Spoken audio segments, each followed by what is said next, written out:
नमस्कार, आपसे मेरा नाम है अशोकवीर यादव एडवोकेट और मैं आप सभी के लिए लीगल एडवाइस पर वीडियोस अपलोड करता हूं जो कि आप सब लाइक करते हैं, पसंद करते हैं, शेयर करते हैं और सब्सक्राइब भी करते हैं। अब तक नहीं किया है तुरंत करिएगा और दूसरे लोगों तक भी जानकारी को जरूर शेयर करिएगा।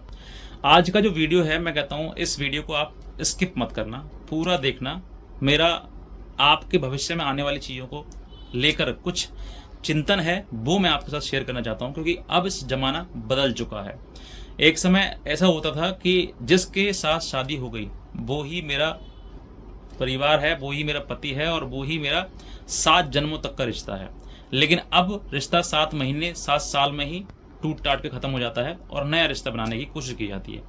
तो आज के टाइम में जो है वो कहते हैं ना, एक प्लॉटिंग रजिस्ट्री होती है, भाई रजिस्ट्री हो गई, प्लॉट अब उसका मकान रहना है। आज के टाइम में रीसेल भी होता है, रीसेल भी प्लॉटिंग की होती है। उसी प्रकार से अब लड़कियां भी शादी पहले करती हैं, तलाक लेती हैं, फिर दोबारा शादी करती हैं, फिर तलाक लेती हैं, फिर दोबारा शादी करती हैं। इस तरीके की प्रक्रिया अब चल रही है, यानी कि सेकंड हैंड माल भी बाजार में मिल रहा है। तो अब जो है उस चीज़ को आप थोड़ा सा सतर्क रहिए, क्योंकि आप पीड़ित हैं। आपने शादी करी, पहले शादी करने के बाद आपकी बीवी खराब निकल आई, या कुछ भी एक कारण हुआ था, आपका तलाक हो गया, अब दोबारा से आप शादी करने की सोच रहे हैं। क्योंकि तलाक लिया तो कहीं ना कहीं आपके मन में शादी करने का ही है, क्योंकि कहीं ना कहीं अकेले रहा नहीं जाता है इंसान, कहीं ना कहीं एक सब पार्टनर की नीड होती ही है। ये मैं नहीं कह रहा हूँ, एक बायोलॉजिकल बॉडी है, शरीर है जो मांगता ही मांगता है। बस अब इस चीज़ के लिए बात करते हैं कि जो सेकंड हैंड प्रोडक्ट है वो मार्केट में आने लगा। मैं वो शब्द नहीं कहना चाहता हूँ, लेकिन आप समझिए कि एक शादी, फिर दूसरी शादी, फिर तीसरी शादी, इस तरह की चीज़ें लगातार चल रही हैं। ऐसा ही एक मैटर जो है वो एक हमारे सामने आया कि कहते हैं आसमान से गिरा और खजूर में जा अटका, मतलब वो किसी काम का नहीं रहा। ऐसी परिस्थिति एक सामने आई, एक ऐसी ही कहानी है, कि ऐसा ही केस है जो मेरे सामने आया, जो मैं आपको शेयर करना चाहूँगा, बताना चाहूँगा उस कहानी बारे में। लेकिन उससे पहले ये कहना चाहूँगा कि अगर आप नए हैं, सब्सक्राइब कर लें चैनल के लिए। और एक हमारा व्हाट्सअप ग्रुप है जिसका लिंक मैंने इसी वीडियो के नीचे डिस्क्रिप्शन में दिया हुआ है, उस पर आप क्लिक करके जरूर फॉलो कर लें। और उसमें जो भी लेटेस्ट जानकारी अपडेट्स आती है मैं वहाँ पर प्रोवाइड कर देता हूँ आपके लिए। बस आप उसको फॉलो करिए और देखते रहिएगा। देखिए, शादी के बाद शादी करना, वो मैं आपको बताता हूँ कि किस तरीके से है। ये कहावत है कि भाई आसमान से गिरा और खजूर में जा अटका, ये कहावत कैसे सिद्ध हो गई, अब सुनिए आप। एक पति जिसने अपनी शादी करी और शादी करने के बाद किसी बात पर लड़ाई झगड़ा हो गया, मैं क्या है वो मैटर नहीं बताना चाहूँगा, लेकिन बस इतना समझिए कि लड़ाई झगड़ा हो गया। और झगड़ा होने की कगार इतनी बढ़ गई कि कई मुकदमे हुए, मुकदमा होने के बाद लड़ाई गई, लड़ने के बाद 14 साल तक मुकदमा लड़ा गया। 14 साल शादी के बाद 14 साल मुकदमा लड़ना, और अंततः दोनों का तलाक होना और तलाक में 18 लाख की मांग करना। ये एक पति के साथ हुआ। उसने बेचारे ने जैसे भी था, उसने किस तरीके से कि भाई कलेश कटे खत्म करो मामले को, वो लड़ नहीं पाया और इसी वजह से उसने 18 लाख भी दे दिए और उस पत्नी से, पहली वाली से तलाक भी ले लिया। अब उसी व्यक्ति ने, जिसने 14 साल केस लड़ा और 18 लाख रुपए देकर उसने फैसला किया, ये बात, एक चैप्टर जो है वो क्लोज हो गया। अब उसी व्यक्ति की मनसा दोबारा आई कि भाई चलो शादी दूसरी कर लेते हैं। अब उसका कोई मैटर है नहीं, तो कहीं ना कहीं लाइफ में कोई पार्टनर चाहिए, शादी कर लेते हैं। तो फिर दूसरा वो पार्टनर देखते हैं, और दूसरा पार्टनर जो देखते हैं, तो लड़की, जिस लड़की से वो शादी करता है, वो लड़की भी डाइवोर्स ही होती है। उस लड़की ने भी पहले पूर्व में अपने पति से तलाक लेकर 12 लाख रुपए उसने लिए थे अपने पहले पति से, और लेने के बाद वो डाइवोर्स ही हो गई। और डाइवोर्स ही होने के बाद जो है वो उन दोनों की, मतलब ये पति डाइवोर्स ही और उधर पत्नी डाइवोर्स ही, दोनों की आपस में बातचीत होने लगी। और बातचीत होते होते चीज़ें इतनी बढ़ गई कि वो शादी तक बातें आ गई। उसने घर परिवार में इन्वॉल्वेशन करना शुरू कर दिया। तो घर परिवार वाले पापा वगैरह थे, उनके बीमार थे बेचारे, उन्होंने भी कह दिया कि भाई लड़की अच्छी है, इससे शादी कर लो। ठीक है जी, शादी कर ली। अब वो दोनों पति पत्नी हो गए। पति पत्नी होने के बाद उस लड़की ने फिर दोबारा से, वो कहीं ना कहीं जिस तरीके से पहले उसने ड्रामा किया हुआ होगा, अब उस लड़की ने फिर ड्रामा करना शुरू हो गया कि अब जो घर में, जिस घर में तुम रह रहे हो, उस घर में वो घर मेरे नाम करवाओ, तब मैं तुम्हारे साथ में रहूंगी। उस लड़की ने ये डिमांड करना शुरू कर दिया। जब ये डिमांड करना शुरू कर दिया, तो डिमांड जब पूरी नहीं होती है तो इंसान कहीं ना कहीं लड़ाई झगड़ा होता है। ये लड़ाई झगड़ा फिर बढ़ने लगा। अब फिर इतना बढ़ने लगा कि इंसान फिर पीड़ित होने लगा कि भाई मेरे ऊपर फिर ऐसी चीज़ आने लगी कि मैं फिर परेशान होने लगा। तो जिस व्यक्ति ने 18 लाख देकर पहले तलाक लिया, अब दोबारा से फिर महिला फंस गई और वो व्यक्ति फिर फंस गया। अब फिर वो कानूनी कोर्ट कचहरी होने लगी। फिर वो क्या नाम है, वो फिर थाने में जाके एप्लीकेशन देने लगी कि मुझे मारता है, पीटता है, दहेज मांगता है, इस तरह की चीज़ें फिर दोबारा से कंटिन्यू होने लगी। अब ये सब चीज़ें आप इस स्टोरी से ये समझिए कि आप पहले से पीड़ित थे, दोबारा शादी करी, फिर पीड़ित हो गए। अब आपने महिला एक बदली, दूसरी बदली, लेकिन दूसरी फिर वैसे ही ले ली जो कि किसी और पर मुकदमा करके डाइवोर्स लेकर तुम्हारे पास आई थी। अब इस कहानी से आप ये समझिए कि जिस व्यक्ति ने पहले जितना टॉर्चर सहा, अब दोबारा फिर टॉर्चर सहा, तो वो व्यक्ति कब करे तो करेगा। वो वही वाली बात हो गई ना कि आसमान से गिरा और खजूर में अटक गया। जैसे पहले था मुकदमेबाज इंसान, वैसे ही दोबारा फिर हो गया।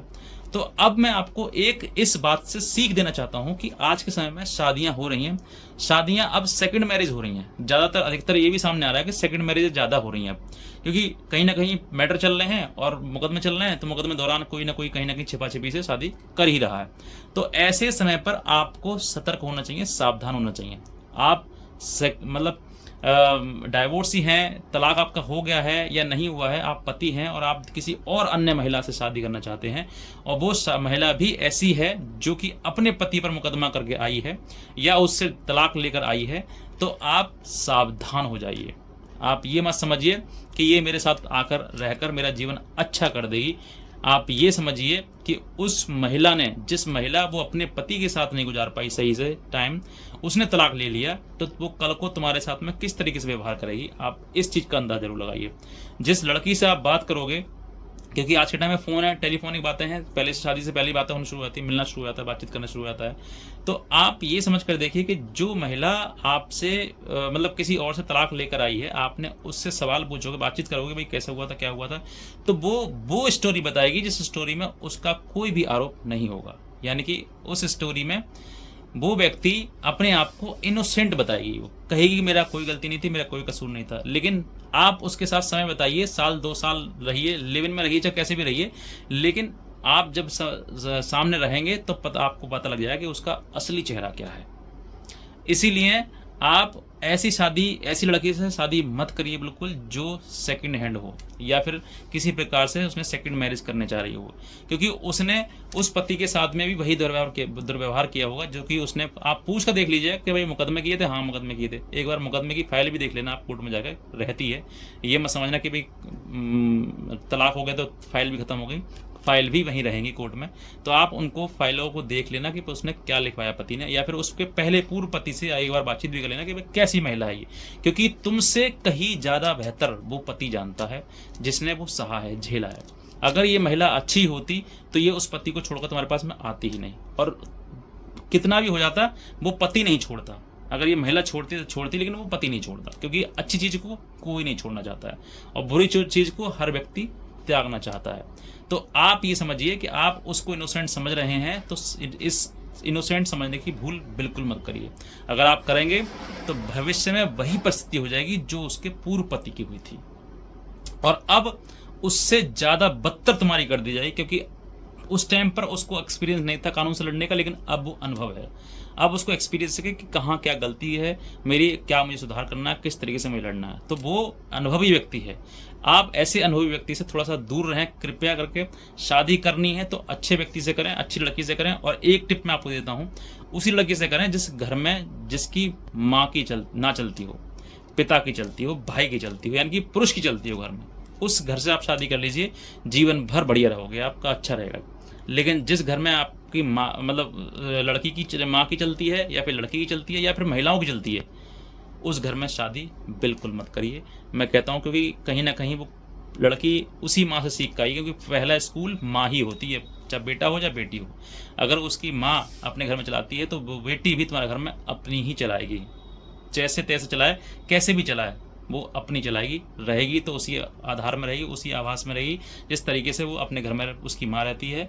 और अगर तुम्हारे घर में आई तो फिर समझ लीजिए या तो तुम उसके अकॉर्डिंग चलोगे, वरना बर्बादी के कगार पर आ जाओगे, बर्बादी के रास्ते पर आ जाओगे। जो घर संपत्ति तुम्हारे माता पिता ने तुम्हारे लिए जोड़ कर रखी थी, तुम्हारे लिए कि भाई मेरा बेटा है मैं बेटे को दूंगी या दूंगा, वो संपत्ति सब बिगाड़ बैठोगे। क्योंकि आप मानसिक रूप से जब ठीक नहीं होगे तो कोई भी व्यक्ति अपने जीवन के भविष्य के बारे में नहीं सोचता है, वो सोचता है बस ऐसे तैसे है, जीवन है बस, और वो जीवन भी अच्छे से नहीं जी पाता। तो इसलिए मैं यही निवेदन करना चाहूँगा आपसे कि आप अगर सेकंड मैरिज कर रहे हैं तो फिर थोड़ा सोचिए समझिए, और किसी के द्वारा छोड़ी हुई लड़की से शादी बिल्कुल मत करिए, ये बात ठान लीजिए आप। बस मैं इतना ही कहना चाहूँगा, नए हैं सब्सक्राइब कर लीजिए, और एक हमारा चैनल है व्हाट्सएप ग्रुप का जिस पर मैं आपको लेटेस्ट जानकारी अपडेट देता हूँ, उसका लिंक मैंने इसी वीडियो में दिया हुआ है, उसको आप क्लिक करके जरूर फॉलो कर लीजिए। भविष्य में आपको लेटेस्ट जानकारी अपडेट्स मिलती रहेगी।